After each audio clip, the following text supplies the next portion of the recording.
अर्थी पर लेटी हुई अपनी पत्नी की मांग भरते समय पति की आंखों से आंसू नहीं रुक रहे थे।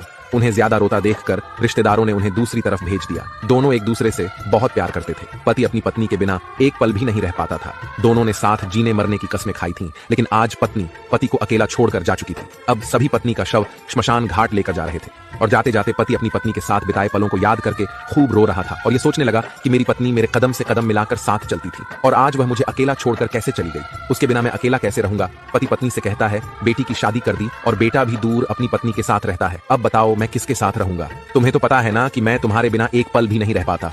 तुम हमेशा कहती थी मैं सुहागन ही मरना चाहती हूँ और मेरे मरने के बाद मेरी मांग जरूर भरना। लो, मैंने तुम्हारी हर इच्छा पूरी कर दी।